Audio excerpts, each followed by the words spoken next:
Hello, my name is Caitlin Walk, and I am responding to week 15. And here are my responses. Which book was your favorite and why? It has to be The Giver by Lewis Slurry. And that's because I really liked how well my sister read it like years ago when she was in high school, and I never read it, but when she was talking about it, she said it was like just talking. And I didn't know what she meant like that. I thought there's like the only words in there was just like person A says something something, and then you go to the next line. It's person B saying something something, and like a script, but like no key things like that.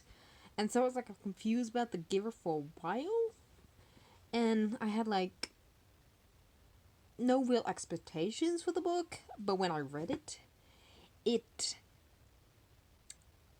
despite the fact it's just like him learning the experiences of the dystopian world he was living in, and them just talking and learning and experiencing. It was like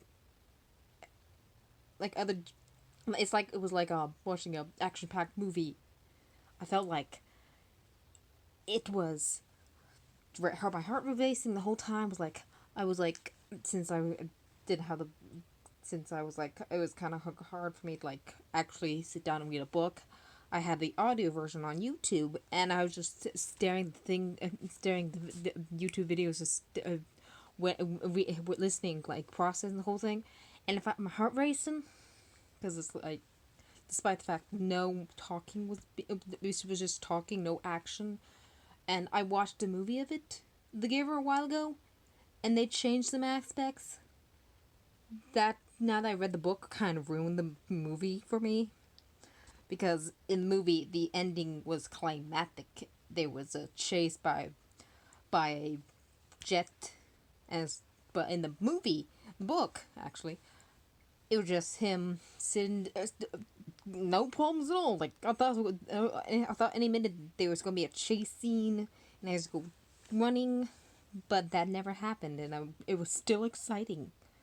Nothing, it was like so exciting. Anyway,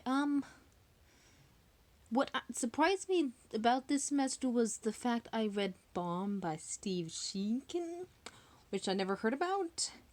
And despite the fact that the book may not be for young children, like elementary, but like if you're like in 7th or 8th grade, I feel like it would be a good reading experience. Because if you're 5th and under, you're like, you won't have the attention span or the actual prior knowledge to reading the book, to read and knowing the subjects and understanding it in a really good adept way. But like 7 and up, you can, and you're actually reading those types of times. And I wish I read this book when I was like in high school, learning about the World War II for the 5th time, because this book actually gave me a perspective on actually what was happening.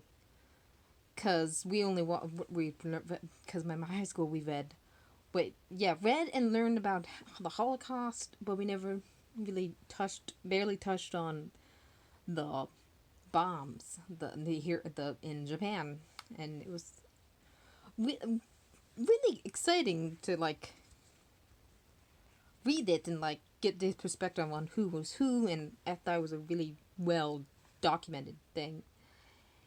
And it was similar to like my experience with The Giver, because everyone was like the whole thing was being it felt like a rush, like despite the fact no action or real action, finger quotes, was happening. There was like impacts that would later occur throughout the story, and it was like the real world became a really good narrative that you can get into, and that was really interesting. That surprised me that that's a kids book. Like, it may not be for younger kids, but older kids. But yeah, it was so surprising that was a thing. Since yeah, um, Are there any aspects of children's literature that you thought were missing from the course? Unfortunately, when I was a kid, I was not that into books. Like, I had difficult reading, and so me going into books and like, I'm going to read this book, that book, and that book. I never thought of that, and I've barely read that. And it wasn't until like sixth grade or sixth or seventh grade when I got into Percy Jackson books because they asked us to read the books that for at school, that I got actually into it. So maybe books involving like mythology and kids literature, but that may be a thing we did already. But yeah, it was still I don't not I'm not that adept in children's literature, so this was actually a learning course for me mostly. And next, are there any books that you would swap into the course to meet certain genres slash topics? I.e., like Harry Potter with another fantasy book. I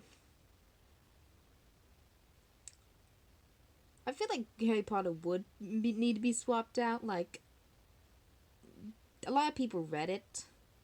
I haven't, but like a lot of people have. So putting that option in is like, I want to say redundant, because like it's a popular thing. Like just mentioning it would be a good idea to like give an example, but like, give more things, but get more examples of like more literature, like maybe a different series on magic, and to like learn about that. And anything else you might want to discuss when thinking back about the semester? Week 8 on fantasy, I read the Book of Three by Lloyd Alexander, and I gotta say, I did not like the book at all. Like, I read it, well, I listened to it because like most of the time I could not concentrate when reading, so I had to listen to like most of my books on YouTube, and I found someone who read the Book of Three by Laurie Anderson and Alexander, and I did not like the book. Because it was like a like I got at first it was like it's like this character was betrayed or like going to get killed, and he was about to run away. He meets this awesome dude that I thought he was going to be with the whole time. He meets this little creature that I thought was going to be an annoying presence for the whole time, which he was, but still I thought he was going to have a really good dynamic between the king, I think that guy was with the character's name, and the kid, and they're going to be a trio, yeah, a trio, and like go on the adventure, maybe meet some side characters. But then the guy disappeared. The kid got captured, and then it was like a slow burn until like the climax, where it was even a very very disappointing letdown, and I did not like that ending. So that was all I thought of the semesters. But yeah, it was like this semester was like, I'm pretty sure shouldn't have done this semester, since for the most part I did not feel like in the mood for reading. So some of the books were probably a hit or a more hit miss than hit because of my viewpoints. So probably wasn't into the semester as I could have been, but it was still a good learning experience, and I will look at this course more as the semester ends, and like go back and look at the books that was recommended that I had not read, and it gave me a good idea about how the children's books were. Also, I do remember something. The week 7 for graphic narratives. I feel like the new kid was a good thing to read, but I also think there should have been more options later on, next semester maybe. Because like it's a good read, and it was like really shocking at some points. Like because like it hits you in the face sometimes. Like it's like subtle, and then it's like Oh no. So it's a good book, but I feel like there should be more options for that since